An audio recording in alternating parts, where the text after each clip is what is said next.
तो दोस्तों आज हो गई है 18 अगस्त और जो बड़ी खबरें हैं, मुख्य समाचार हैं, एक एक करके चलेंगे। तमाम बेहद बड़ी अपडेट्स आप तक आगे इसी वीडियो के माध्यम से पहुंचाएंगे, इसलिए लगातार हमारे साथ आगे इसी वीडियो में बने रहिएगा। सभी मुख्य समाचार आप लोगों के लिए जानना बेहद ही जरूरी है। तो वहीं दोस्तों खबरों की तरफ चलने से पहले आप लोगों से एक छोटा सा निवेदन है कि अगर आप लोग भी खुल करके देश भर में लगातार नफरत फैला रही गोदी मीडिया का पूर्ण तरीके से बहिष्कार करते हैं तो अभी इस वीडियो को लाइक कीजिएगा, चैनल को फ्री में सब्सक्राइब करके बेल के आइकन को जरूर दबाइएगा दोस्तों, और कमेंट बॉक्स में कमेंट कीजिएगा जय हिंद जय भारत। दरअसल दोस्तों पहली बड़ी खबर आप लोगों को बताते चलें, बीजेपी में बड़ा उलटफेर देखने को मिला है। संसदीय बोर्ड से नितिन गडकरी और मुख्यमंत्री शिवराज सिंह चौहान की कर दी गई है छुट्टी, चुनाव समिति से भी किए गए हैं बाहर।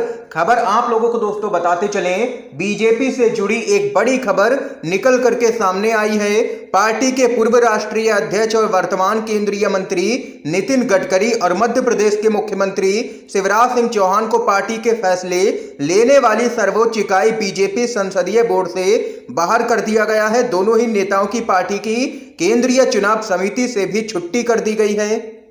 इन दोनों के साथ ही केंद्र और बिहार में मंत्री रहे शहनवाज हुसैन को भी पार्टी की केंद्रीय चुनाव समिति से बाहर का रास्ता दिखा दिया गया है।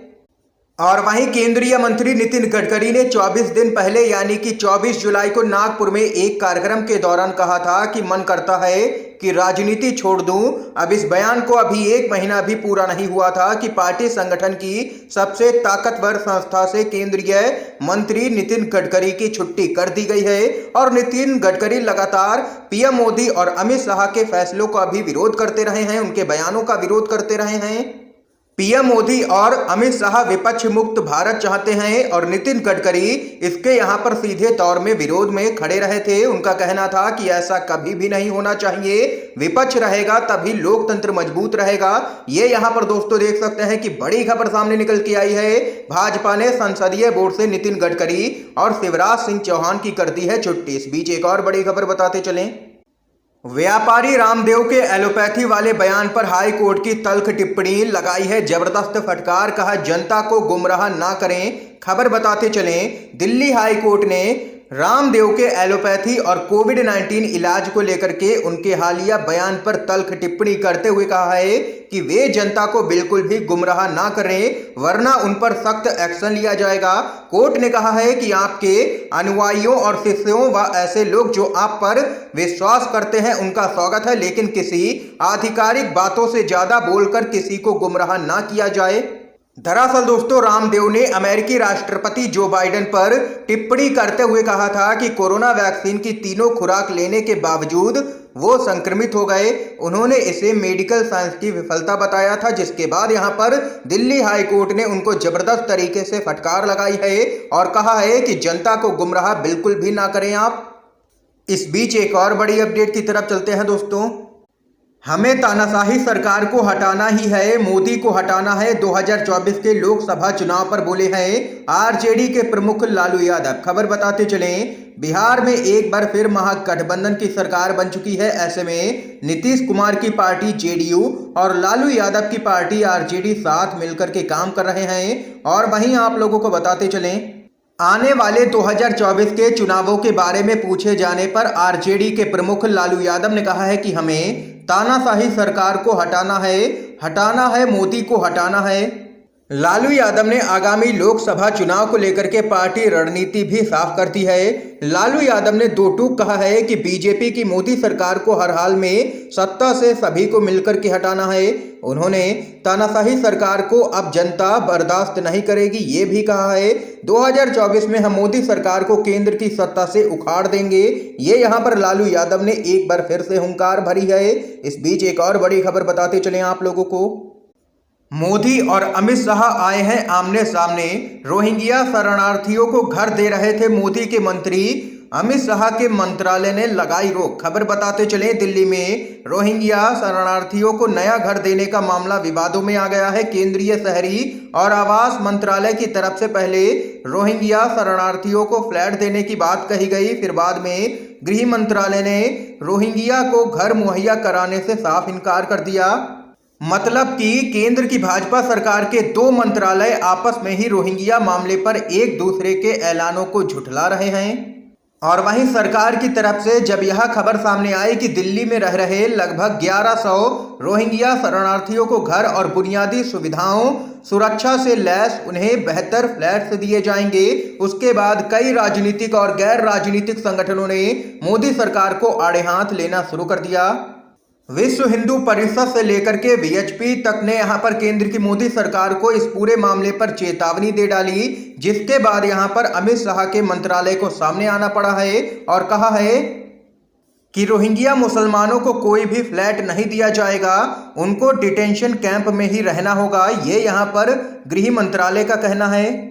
और वहीं अब सवाल उठ रहे हैं कि गैर सरकारी संगठन वीएचपी और कपिल मिश्रा जैसे कट्टर नेताओं के दबाव में आकर के क्या केंद्र की मोदी सरकार डर गई और अपने फैसले को वापस ले लिया। और वहीं इस पूरे मामले पर एक ट्विटर यूजर ने लिखा है कि ये सब लोग देश चला रहे हैं कि घर खानदान का झगड़ा दिखा रहे हैं। बताइए, एक मंत्री कुछ कह रहे हैं और एक मंत्रालय कुछ और राग लेकर के आ गया है।